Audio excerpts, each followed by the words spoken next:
One, it is Monday night, so you know what it is. It is the Physicist and Philosopher Hour. I am R. Wayne Steiger, the philosopher, and this is Dr. Claudia Albers, the physicist. How are you, Claudia? I'm very well, thank you, Wayne. Good. Did you have a good week? Yes, I did. I made some interesting discoveries. I was very excited about some of Excellent. You know, I like hearing that. Yes. It's really You good. know, this is what I live for, Yes. What I work for. And that is to discover new things about how the universe really works. Ever since I discovered that just about everything I was taught was wrong, I have to rework everything. And I just want to say hello to everyone. Thanks all to the moderators and everyone else. It's so good to see you. You just said something, Dr. Albers, that I think most people sometimes fail to keep in mind, and that is we're still discovering the universe. Mm-hmm. Gravity. Yeah, and we especially are because we've been lied about how things work so much. And that's because the powers that be wanted to hide the system from us. So they wouldn't allow us to have the understanding that would allow us to understand that it's possible that these objects are here. They wanted us to hear about it and say, but that's impossible. So they taught us all kinds of theories in order to bring about that kind of response from most people. You know what? As a philosopher, we're going through the Hermetica, Hermes teachings. Okay. And what you just said is exactly what has happened to the ancient wisdom, the ancient knowledge, that somehow or another, our ancestors knew about the grand procession of the freaking entire Milky Way. How'd they know that? You can't see that unless you've been around for several thousand years. Copernicus, who contributes the Hermetica, the Hermes philosophy, to discovering that the sun is in fact the center of the solar system. Yeah, and you know what? They knew about 2,300 years ago that the Earth was spherical. And people nowadays, some people think that it's flat. Yes, I mean, they know less than the Greeks did 2,300 years ago. And they knew for a fact that it was a sphere. Yes. And they did debate it for a while, and by 2,300, they were sure they had measured its circumference. They measured the circumference of the Earth 2,300 years ago. And I read it was correct. Yes. I read to the audience today in our book that we're going through that there were a number of scientists that were burned to the stake. Seriously. They went against the Pope. They went against the church. Yeah. And subsequently they paid with their lives. But science yet prevailed. Yes, well, it hasn't changed much, to tell you the truth. Hasn't. Because nowadays, if you go against NASA sets the religion, really, the scientific religion. If you go against them, you are going to get it somehow if you're a scientist. Basically, I got it. Some get it even worse. Some are killed. I'm thinking of this movie. It's like, we're going to get you. You just watch it. You dirty rat. We're going to get you. Yes. You betrayed the trust. I'm still waiting for some NASA astronomer to come out and explain why the corona shrinks during the SDO eclipse season. But none of them, they've just kept their mouths shut. They're not saying anything. Yeah, it's like they have, I don't know. I'll be kind about this. They have their advocates. That's a word I'll use. Advocates. Well, they have gag orders. That's what they have. Well, I was trying to be diplomatic. Is that they have their advocates that get out there and have to give the natural spin, and it's crazy. But yet, speaking of this, Dr. Albers, we have evidence of yet things that they never talked about, and in fact have taken amazing steps to make sure we no longer see this. And I want to bring up for our viewing audience a little video from 2007. As you can see, this is Sechi, 2007, May, in fact. And watch this, Claudia. Let me see if I got this. Here we go. So this was when the galactic, what I would call the intergalactic war was taking place. We postulate back in 2014, 2015, that this, in fact, is a weapon of, we don't know what it was actually doing. It was protecting the Earth, because that's the Earth. And of course, we have the blocked out area that this later will be proven to be, I swear, Claudia, it's just my postulation, my theory, that there is something parked out. Now, what everyone is missing about this, Claudia, look what's going on outside here. Mm-hmm. Well, I'm not sure you're going to believe me, Wayne, but I have reached the conclusion that what we are looking at, well, there is an object there, that's obvious. There's an object which we call the parachute bomb and so on. Scott has said, and that once, that it looked like one of these toroidal space stations with that kind of parachute thing that may be an energy collector. Solar cell? Seems to work with it. But there's something else here. And I think, in a way, that object there that we're seeing there may be real, but is more of a distraction than anything else. Because I have shown a photograph of a star in the solar system that is so huge that it occupies this whole screen. And it's so strange that it seems to have a piece cut out of it that is exactly that size of that occulting thing they use there, that trapezium. Right here? Yes. So I've reached the conclusion that they put that thing there and seems to be digitally added, because you often see light emission right through it, that dark trapezium piece there. I have some more. That's why I am I'm bringing up another. And so I reached the conclusion that they actually put that there so we don't realize what we are seeing. And what we are seeing in the background is actually a star, one of these brown dwarf or black dwarfs or these stars, but it's huge. It's so huge. I've calculated the size in one of my articles. It's something like 15 times the size of the sun, something like that. That is big. While I'm so that up, that's and I'm not the only one. I don't know if you remember Debbie Blue. She showed these objects from 2007. Mm-hmm. And this was one of the ones that she showed. But I found a recent image where that trapezium thing was not on the side, it was on the top. I don't even remember which article. It's one of the ones where I talk about the huge star. I have to go back and take a look. Now, during this time, we had this interesting phenomenon. Yes, this one is very interesting. That was the Comet McNaught. Comet, huge comet. So and this is Venus. May be one of the objects as it comes into the solar system. Interesting, because, you know, in this object, so the sun, the sun is here. We can see it's causing a CME. I'm assuming. Yeah, because don't forget, the sun is tiny in these images. The sun is about the same size as it is in the core 2 images. It's tiny. It's a tiny little circle. It's very small. To the side.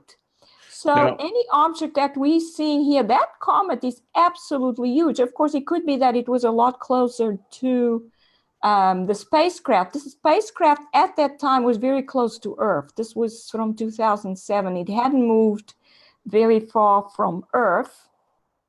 So it could be the comet was quite close. But we could look that, yeah. I actually think that some of these objects that we're now finding in the sun, as they come in towards the sun, they may look like these comets. So at least some of them stay at the sun, and they are therefore not normal comets. Normal comets are basically like asteroids, pieces of rock that come in a very elliptical orbit. So they discharge what I call the solar capacitor. Is this electrical discharge as it moves through the sun's clouds of ions. Now here, the reason why it's black, because it overwhelmed the iris of the camera.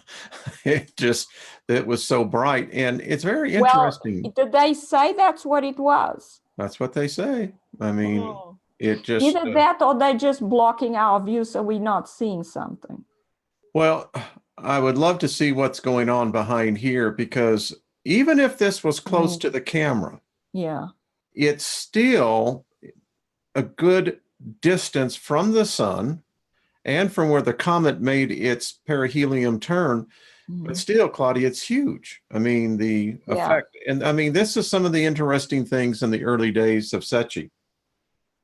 They don't show this anymore. You know, they have been hiding these things from us for a very long time. So they do what they can. I mean, we have to look very carefully and examine the data very carefully in order to figure out what's true and what's not, because I think they also add things to these images. They can do whatever they want. Don't forget, Wayne. They can add, they can remove, they can paint over, and we've seen signs of them doing this over and over and over again. Well, 17 years I spent in the post-production industry. This is what we did. What? Yeah, you didn't know that? Now, I knew that you had worked for NASA in well, it was a client of mine. Video productions. Yes, it was. We did a number of high-end animations. That's what I sold. You know, if you remember Star Trek: The Next Generation, that was the post group, and we actually helped in the stop motion of that. Anyway. Wow.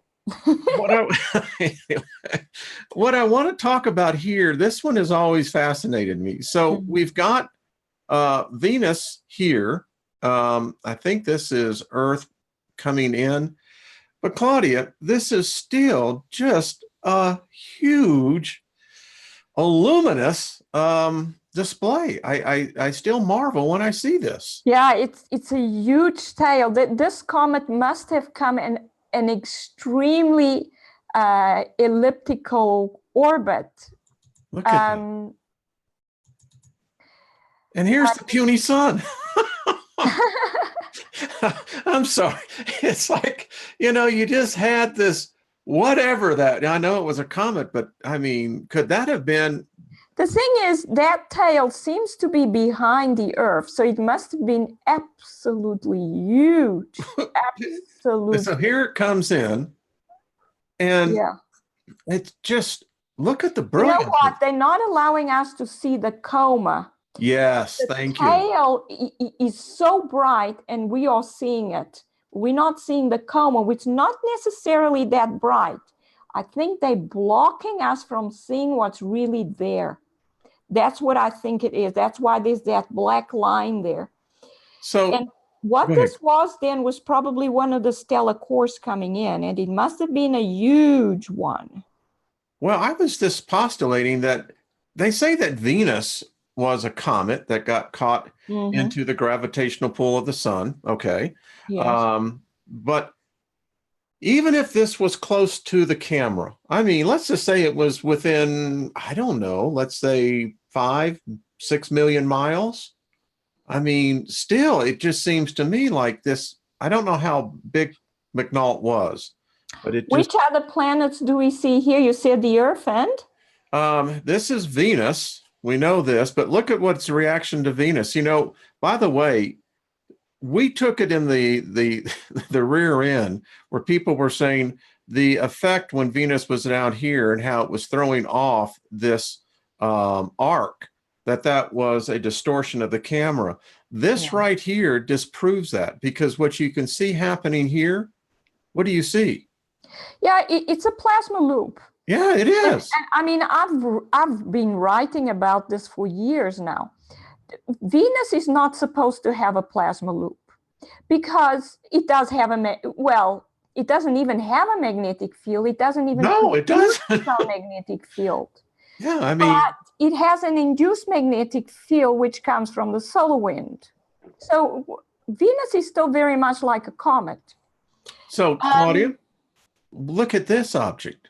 Yes, and there's that one. I noticed that there's an object there, a huge, big object there. Yeah, and a lot of these objects were here already, these huge, big ones in 2007. But what we're seeing there in Venus is not, this is one of the signs, and why I say that Venus is not alone, because Venus itself is not capable of producing a plasma loop. It would need to have plasma on it. What has plasma? It's stars have plasma, not planets. Planets are not hot enough to produce a plasma loop. Nor does Venus have its own magnetic field. In order to have a plasma loop, you need a high magnetic field, like the sun. That's why the sun has plasma loops. So that's what we're seeing there is an object that is with Venus, most likely in orbit around Venus, and it's a stellar core. It's one of these stars. Interesting. And it's with Venus, probably very close to Venus, and that's what's producing these effects. I mean, we've been seeing this for years. Venus produces these huge loops. Well, I just wanted to show, and the fact was that this is not an effect of what we would call a lens flare. No, we see it in the SRAM images. Yes. SRAM images are particles. You cannot have any lens effects in SRAM images. We see these things in SRAM images. So how can it be an optical effect? It cannot. Look at that. It cannot. And I wish I could blow that up. I just now saw this, Claudia. Mm-hmm. Look at that. Look at that. I'm going to have to... I actually think that just about all the planets in our solar system now have at least one of these large stellar cores that were once stars and now are dead stars. And sometimes I describe them as, well, more recently I started describing them as brown or black dwarfs. So I have a 36-inch monitor that I'm looking at here, and Claudia, this is remarkable. You can actually see, this is really very interesting. And it gets larger than that. I've seen it even larger than what you see it there. I've seen it. It builds to such a size. It's just absolutely huge. It has to be an object with a very high magnetic field and an object that has acquired some coronal plasma from the sun to be able to do that. Remarkable. And again, I'm looking at this and I'm still saying, okay, let's just say that this puppy was almost on top of the camera. This is still covering just But it's not, Wayne, because it's behind Venus. I know. So we're talking, what, millions of miles here? Yes. Yeah. Yeah. Wow. You tell me that things they're not telling us what it's... They're not telling us what's going on in the solar system. Sometimes I'm surprised by what I'm finding. It's like I have to stop and really think to start to accept the enormity of what is going on in our solar system, the size of the objects, the number of objects. It boggles your mind sometimes, even though I've been looking at this for years. You know, just the thought of there's an object that's 7 times the size of the sun right next to the sun. It's amazing. I have more I'm going to show Claudia while I'm doing this. So, okay. You know, it just bears out the whole point that they're not telling us. No, they're not telling us. They tell us a little bit, hoping that now that we know that something's going on. I think they keep telling us a little bit, like say, oh, look at these little objects in the sun's corona. Yeah, well, that's very interesting. That's very good. But Yes. the one thing they don't want us to know about is about the size of some of them. I think you're going to love this one. This is the SRAM, excuse me, I think I may. So here it comes. I'm going to do the monkeys. Here we come. So it's wow, what is that? I know, that's that Venus. I mean, that's Venus again? Yeah, it's and watch what happens here. I'm just going to let it play the first time through real time so you can see it. Boom. My goodness, Venus is having CMEs. Yeah, I mean, so look at the size of that plasma loop. Look at this. I mean, it looks to me like a star. It does. And it doesn't look like a planet at all, because what we see is not actually Venus. It's the object that's with Venus, possibly much, much larger than Venus. And it seems to be quite active. You know what that reminds me of? This reminds me of the true compass, north, south, east, west. Yes, it does. Doesn't it? So watch this when it starts coming in. The Birkeland current's going crazy on this. Yeah, it looks like two objects that suddenly separated. Yes. So let's, and look at that, because you see two vertical lines. Claudia, oh my goodness, we just caught the comet. Look at here. Oh my goodness. Oh, did you just see that? Whoa. There's a plasma loop coming from there. Let's go back. That tells you it's not a comet. Look at that's this. Not a comet. You see, that's one of these objects coming in. Look at that. Look at that. So that's another one of these stars. Wow. Look at, you see, that's what I thought, that it's one of these objects. I'm trying to catch the frame on here. I'm going to have to do a frame. And then there's this huge big circle behind Venus. That's another object. Yes. It's huge. Look at this. Look at what it's actually doing. Wow. Look at it, almost like its feet. This is really interesting. Because there's a reaction at its surface. Some kind of reaction with the comet tail as well. Yeah. Look at that. Wow, look at the size of that comet. Oh my. Look what it's doing. You see, and that object's reacting to what the comet's doing as well. This is unbelievable. Well, that object that we call Venus. And now, oh my goodness. Look at that. And then it just overwhelms. Wow.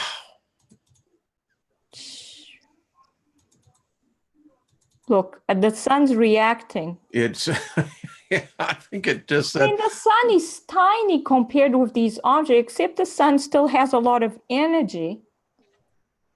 That is just incredible. And these objects basically are dead. Yeah. They don't generate energy anymore, but they cause the sun to react to their presence because they're so huge. I mean, they still have some life in them. They're just not enough to operate as living stars, but they still have some. They still generate some gravity. They possibly don't generate enough of an electric field to emit visible light, but they most likely emit infrared. This is the one that has always fascinated me. I didn't know if it was the satellite that was going bonkers. You can really see whatever this was. I don't think this is actually the sun. I've looked at this, and I could be. But no, that doesn't look like the sun at all. Looks like the sun can't do that. I didn't think it could do that either. And I mean, this thing is swaying, is shifting from pointing upwards to pointing downwards. That's not the sun. look at that. I swear. That's one of these objects. Oh, look at that. The camera view is Trying, it's rotating. yeah, look at that. Now that's the one I wanted to stop on. What the hell is that? I mean, yeah, that's sorry. That's not normal. It's like, is that plasma? Yeah, it would be plasma. Okay. And it looks like it's very energetic plasma. It's emitting a lot of visible light, because this is what we see here is visible light. And do you see all these spots of light? Yeah. And what is this? These have to be particles that are emitting light. Hey, Dr. Albers. Did I just hear your name? Yeah, that's Scott. Oh, No, I thought I said to go to my latest video. Show him what we captured going through the sun's corona. Oh, okay. My latest video, halfway through it.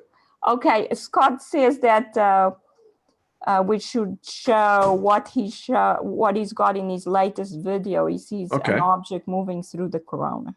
All right. Now, this is the one I stopped on. So this is what's so strange to me. Mm-hmm. This is what I think is what space is. It's not when we get these blue, and this clearly shows whatever that object is or what's happening.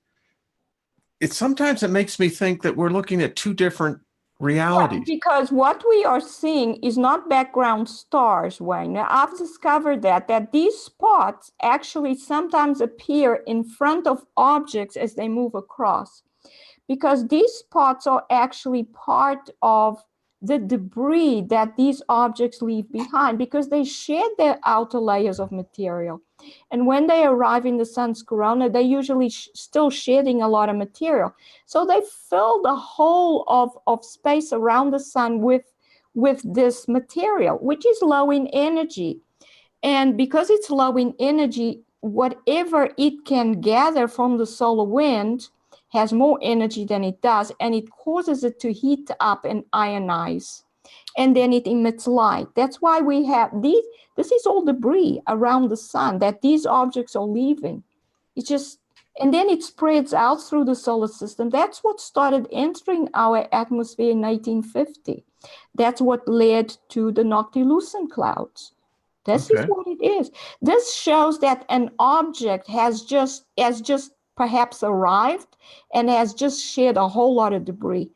And that's what we're seeing here. It's the pieces of debris. This debris will turn into asteroids. Okay, that's interesting. And this is my point. You can see exactly what I'm talking about. This is almost like, I don't know, dust. I mean, but you can definitely see these void pockets. They come in different sizes. There's dust-sized particles, and then there are much larger particles, huge asteroid-sized particles. Some may be as large as a small moon. Interesting. Different sizes. I just saw something as that was coming. Look at this. Yeah, you can see it's coming off an object. Look at the waves everywhere. Yeah. And that's what my mind is interpreting, that we're seeing waves. But yeah, we are, because there does seem to be a wavelength there. Now, this is why I say, and you, as we're observing, that this couldn't be the sun here, because look at this. What is this? A sprout? Exactly. This is an object that's just off the field of view on the left-hand side. Most likely one of the newest arrival at the sun. It may even have been that comet, or it may have been the one previous to that comet. But it's shedding a whole lot of material. Look at all that. Particles around. Exactly. Look at it. It's all there. You see, this is why we get to do Monday nights.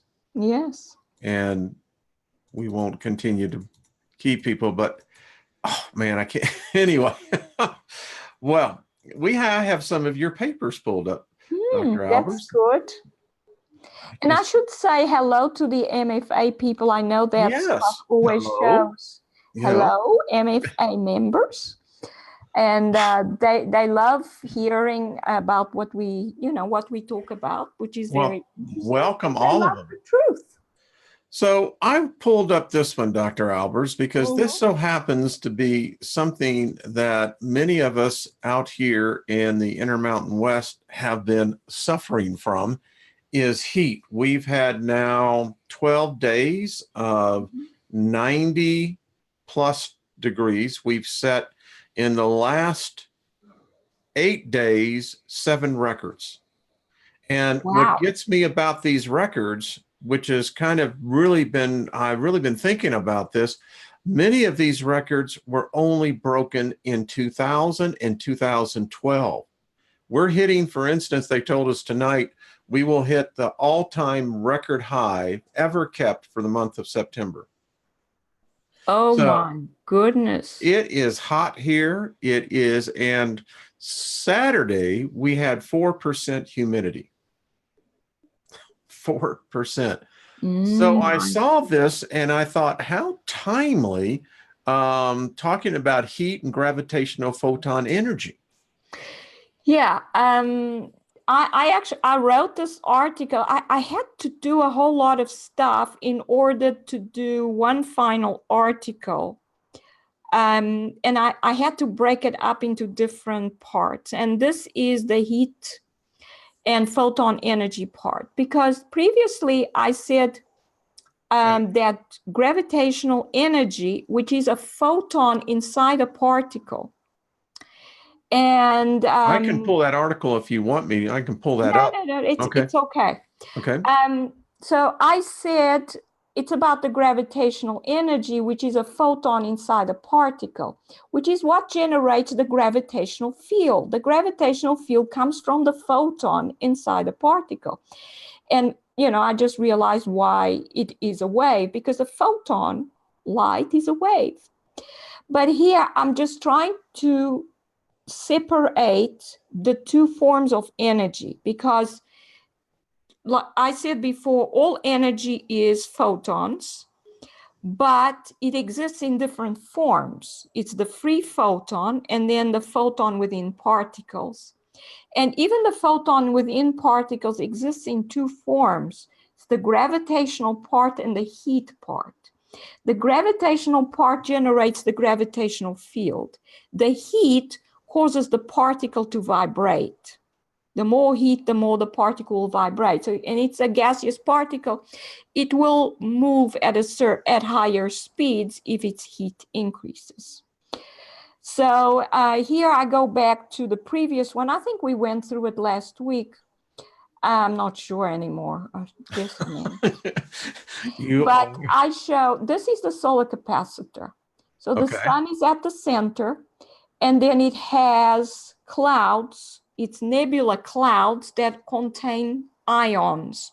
The ions are produced in the sun's corona. They ejected outwards, and they form the solar wind.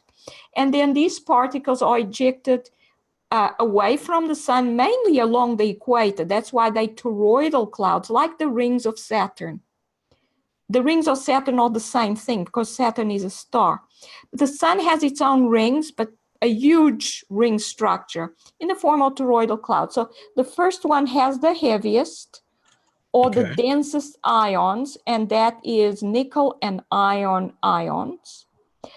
And then we'd get other clouds as we go on. The furthest cloud would contain the lightest elements from hydrogen to sulfur, and it goes out to beyond Neptune, beyond Pluto probably. And then, but I never mentioned before that there must be electron clouds between the ion clouds. That's what I added to this particular diagram. The blue circles are the electron clouds.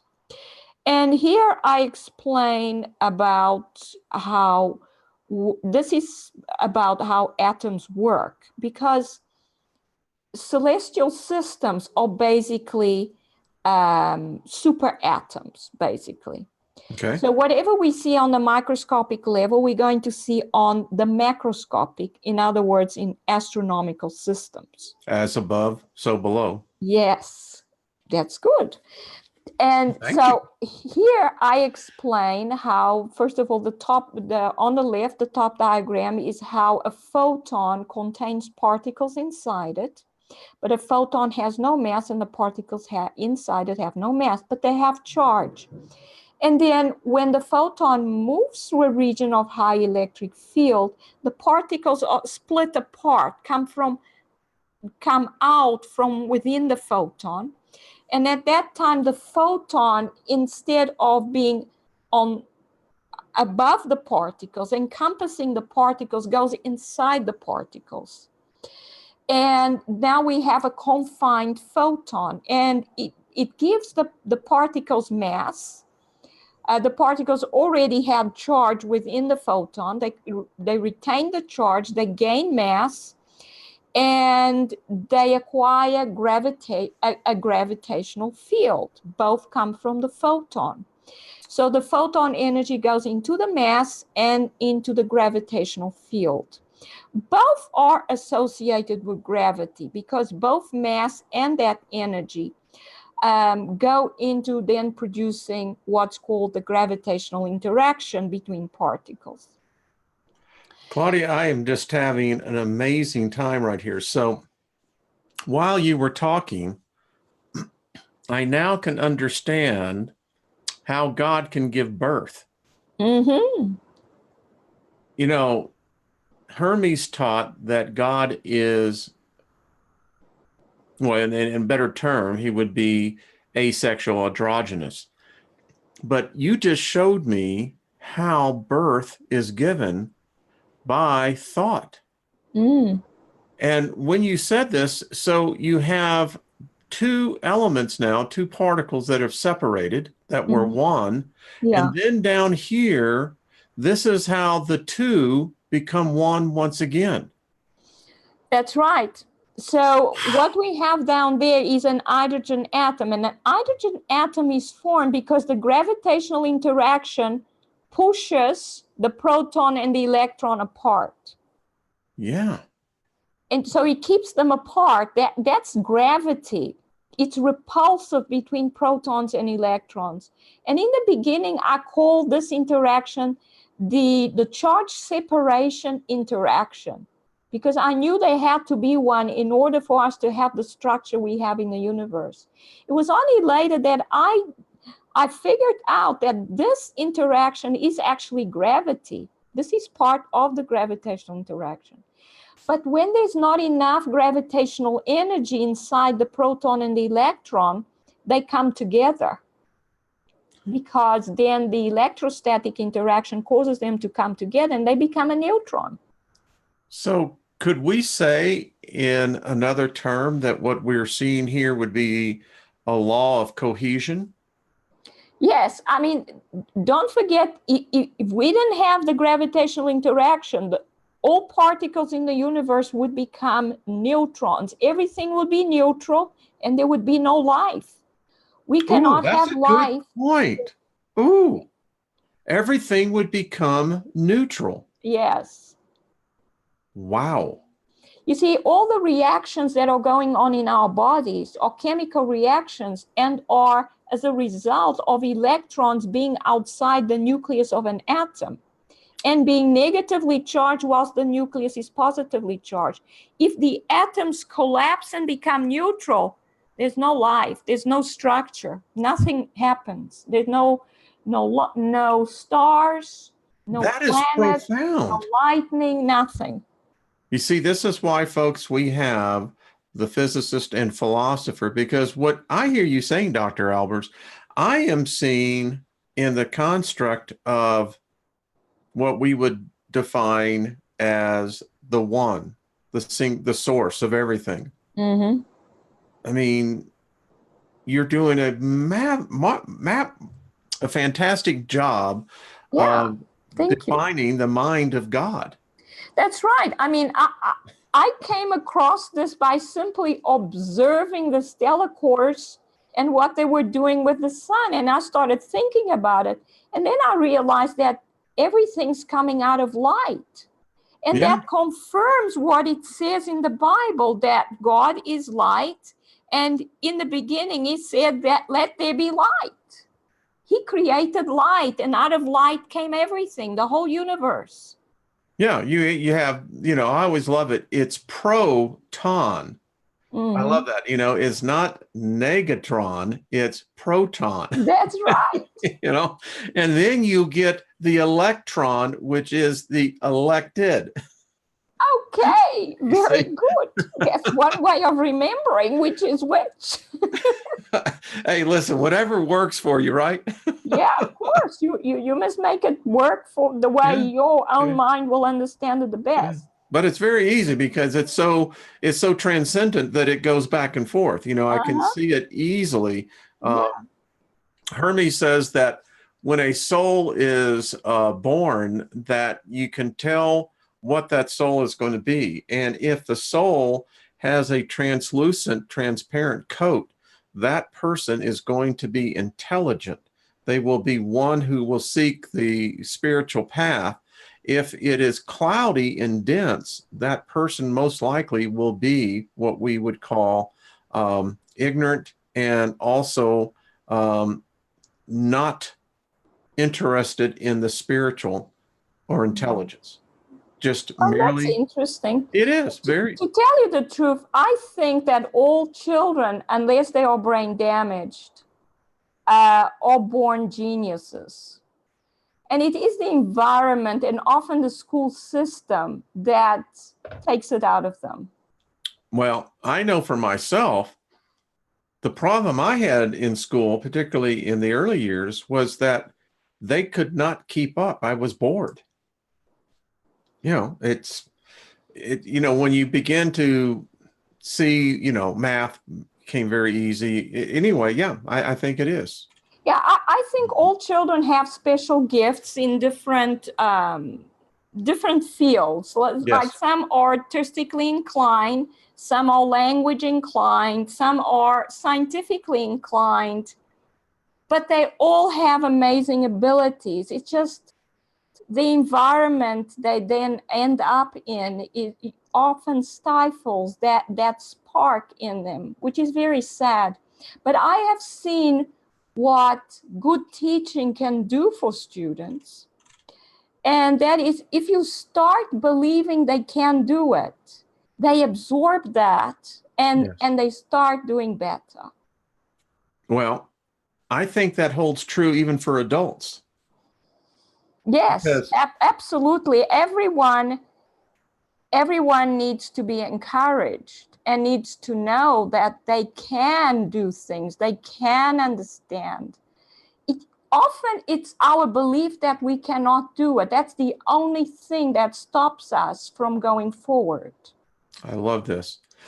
And Dr. Albers, what I was teaching today at noon was the fact that the Enlightenment period, the period of Alexandria, Florence, was that the common belief was that philosophy, religion, science were all to be studied together, that there was to be no division, but it was the ability to communicate in all aspects of the human experience. Mm-hmm. And that's why I enjoy Monday nights, because this is an opportunity for where I see philosophy and science walking hand in hand. That's good. So, yeah. So here I'm just explaining why we have only certain allowed orbits within atoms. And it has to do with the fact that photons are quantized. And therefore they can only, and they are wave, quantized and a wave. And that means that you can only make that wave connect properly at certain orbits. Of course, I have now in my latest article, I have an even better explanation, and that is because the photon is a wave, it generates a gravitational field, which is in the form of a wave as well. And that means that there are regions where the gravitational field is repulsive.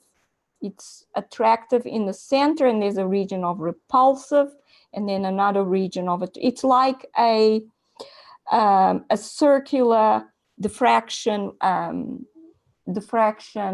effect that you get. It's a standing wave. It's in my latest article. I sent it to you. Okay. But here I start to talk about that, about the fact that a photon is a wave. And so it has a wavelength. And for that wavelength, you can only have certain orbits where the wavelength fits properly around that circumference. So could we apply this principle then? And when we talked about Jupiter, I was thinking about the moons that now it has, that a couple of them now are in retrograde to all the other moons. So I'm seeing that if we were looking at this as a wave, that you could actually insulate an object that would go counter to the other objects around it. Yeah. Maybe I'm wrong. I'm just doing this on the fly as I'm reading. Yeah. Well, I'm not sure how electrons orbit around the nucleus. I don't think anyone has ever seen an electron. So we have basically theories about how they do it. Most people, nowadays, most of physics thinks of electrons as not particles like we see planets, but more like a cloud of energy. Well, it does boggle my mind, Claudia, as to how you can actually have in such a tight, condensed area, which I'm talking, with Jupiter, is that you've got these objects that are going in retrograde opposite of that. I mean. Yeah, I mean, that is very strange. And I think I've said this before, because if objects have been in the solar system for a long time, they may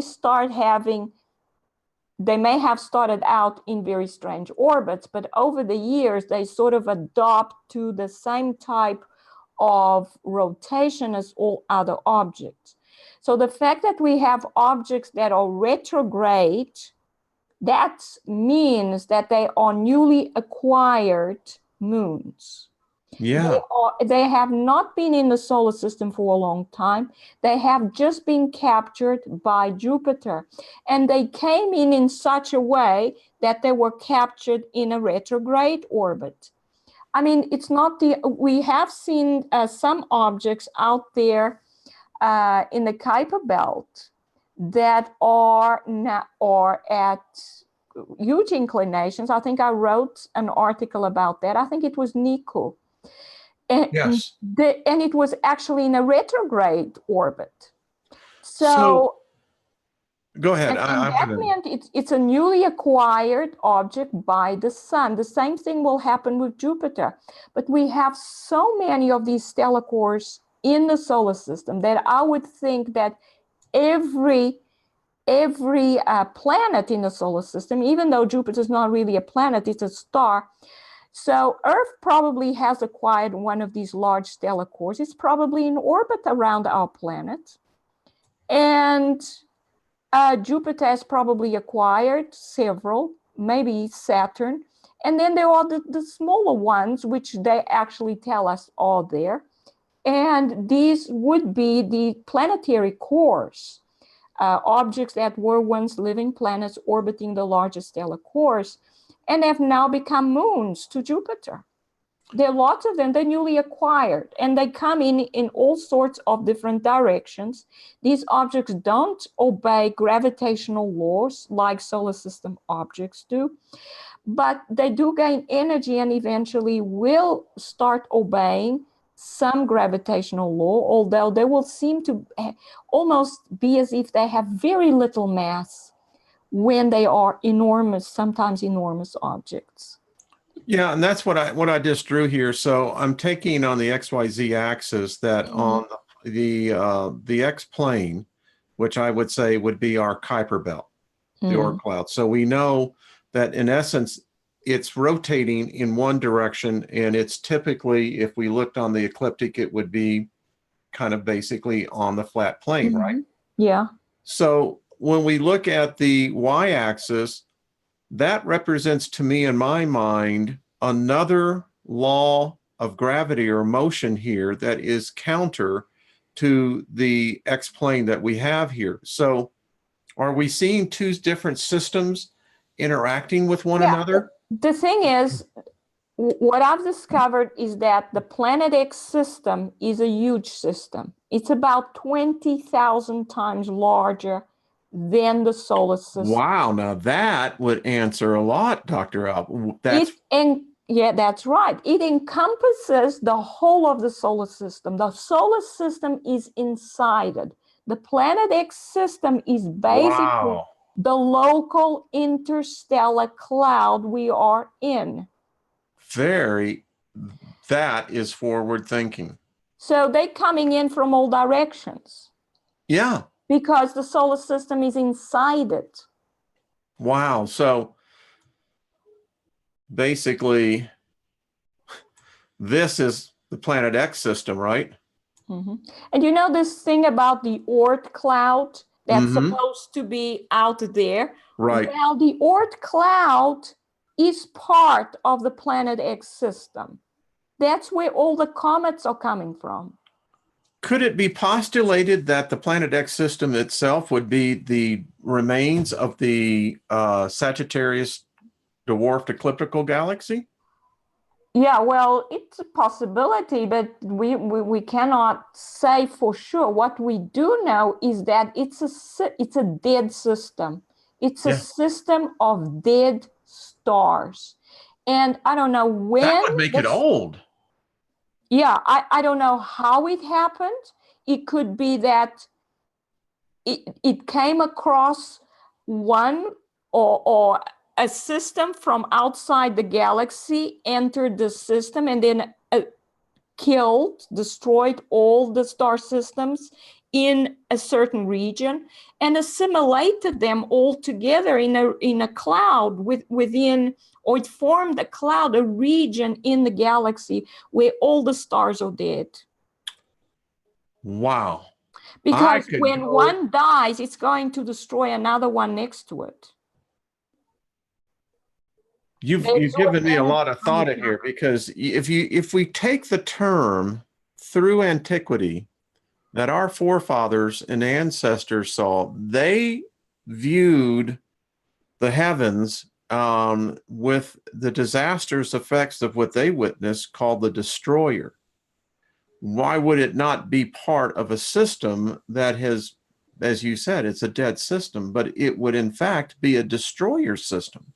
It's a destroyer system. In fact, I've written an article about that. That's my article 244, saying the Planet X system is the destroyer system. I'm not sure anymore what I use, but it's the system, a destructive system, or the system of destruction, the destroyer system, something like that.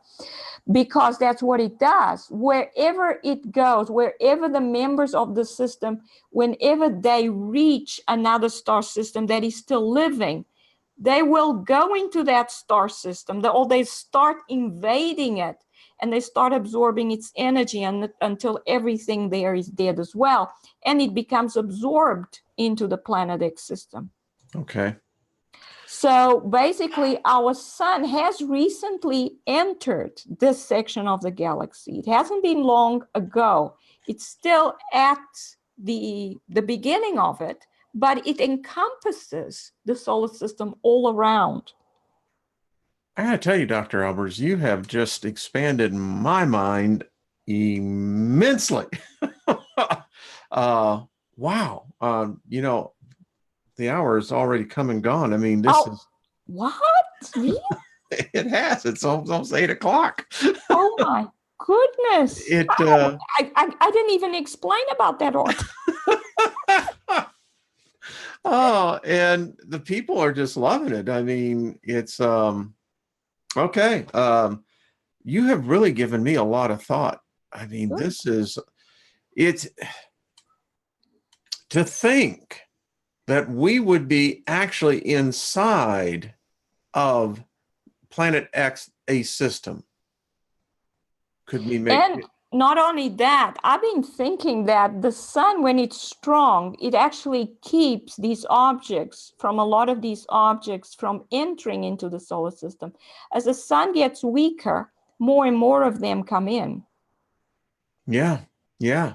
So And I am reading more and more articles postulating that what we're discovering with the sun is it's outstripping what we even thought 10 years ago. And I think that it will not be that far along, Dr. Albers, and they're going to say, well, our star is a lot older than what they have thought. I'm not sure what they're going to say, but I doubt that they will ever tell the public the truth. Well, you know, sadly, history would back you up on that. Definitely. Yeah. So it's very sad, but we're living in a world where it's basically built on lies. It is. In fact, I was writing in here that we live in a world of fake illusion. And I think next week we can maybe talk on the moon. I mean, there's just a lot of people that are waking up to that, you know, there's something ain't right there. Yes, there's a lot that's not right there. It always amazes me when I see footage out in the field, particularly when they're doing, you know, high production shoots, and they shoot the moon. And when you stop the footage and you look at the moon, it's very odd because you can't find a picture that would have the same look. Each time it has a different look to it. And yes, because I don't think that we're seeing the real moon anymore. We're seeing a simulation of the moon in our skies, not the real moon. But what's very strange is even in the 1970s, when everyone was interested in the moon and space travel, why didn't just put a satellite in orbit around the moon so that we could see what was going on there? Because if the moon was empty, there was nothing to hide from us. What's the problem? I'm sure everybody would pay to watch the moon. Dr. Albers, I have a harebrained theory, but I think the moon potentially could be a modern, what we would consider a gas station. I mean, it has H3 all over it, you know, which is, they say is the element for the next generation of engines. I happen to think it's hollow. I happen to think it's also occupied, but that's just my belief.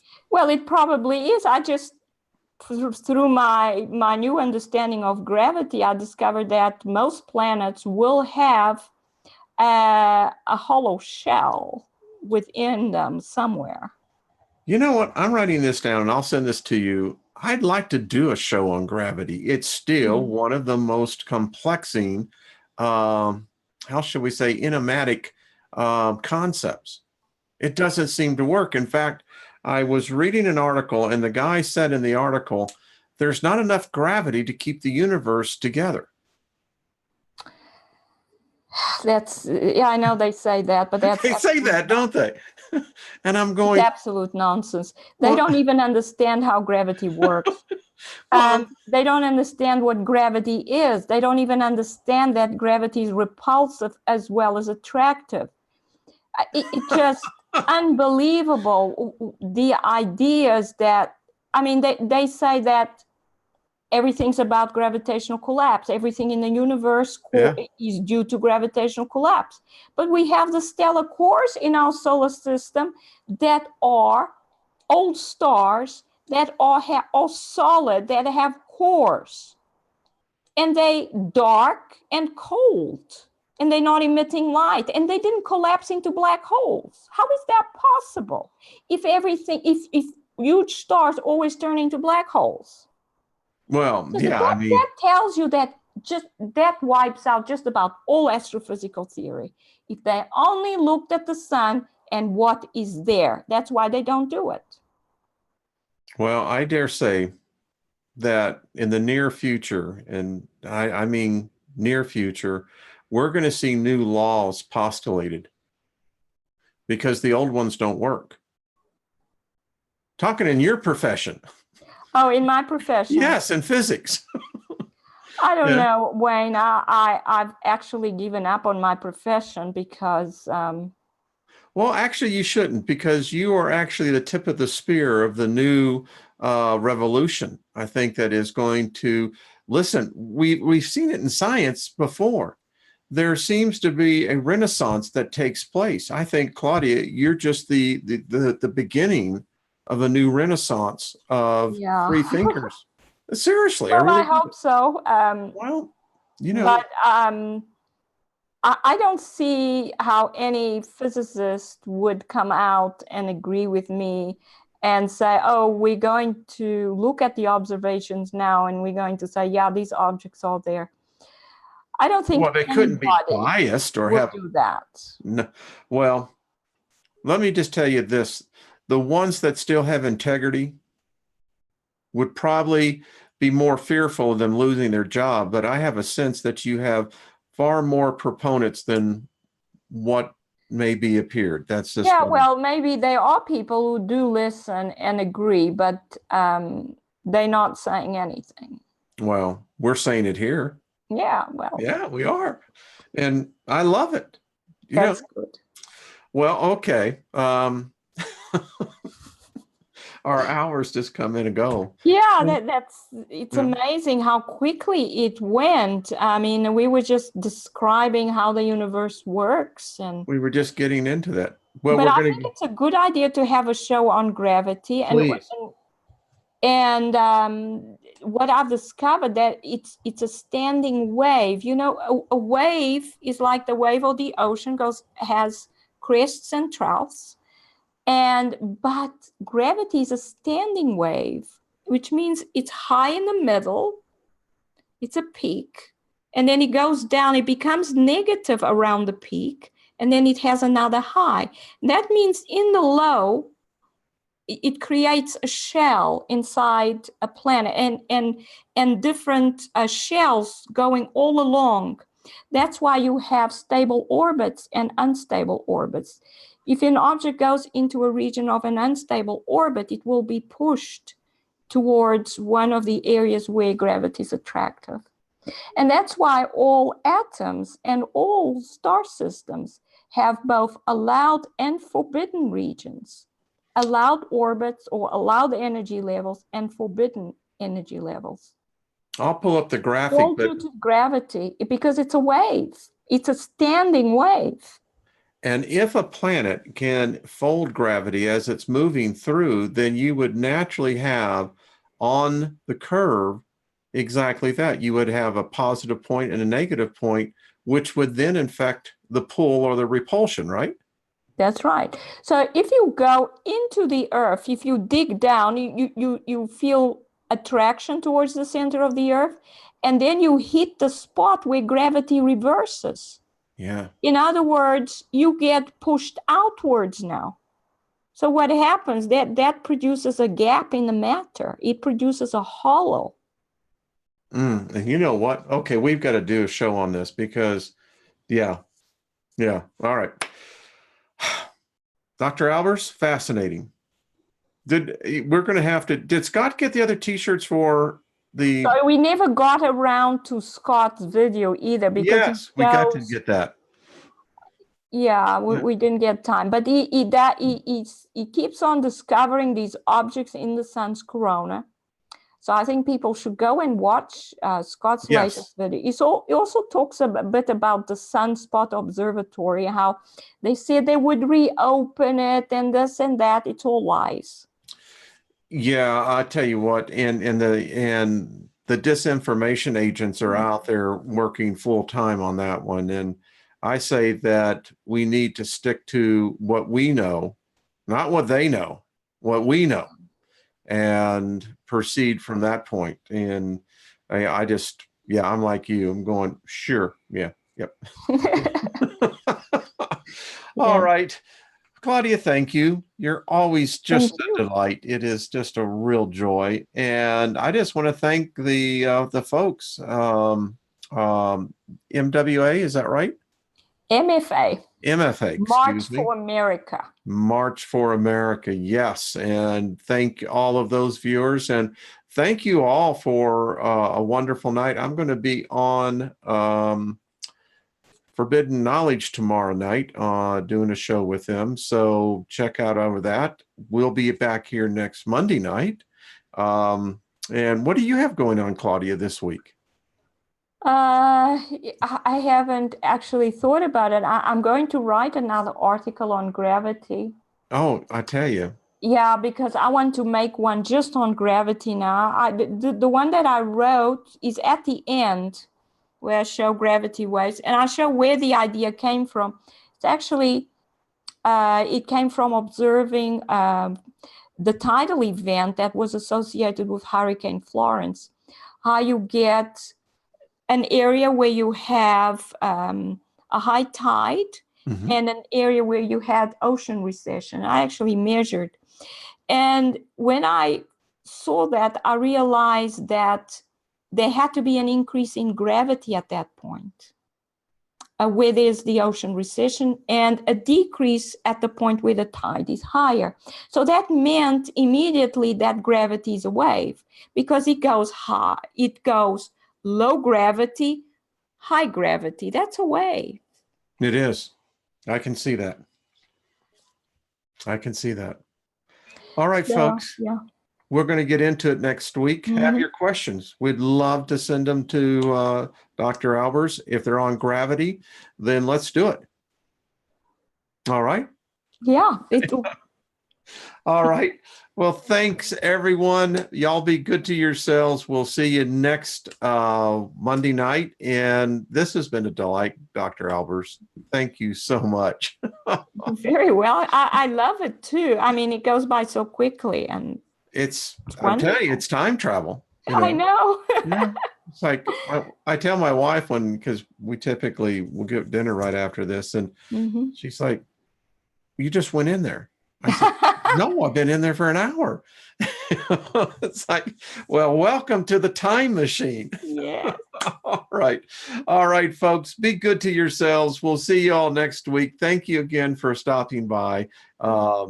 Dr. Albers, we'll see you again next week. Okay, folks. Be good.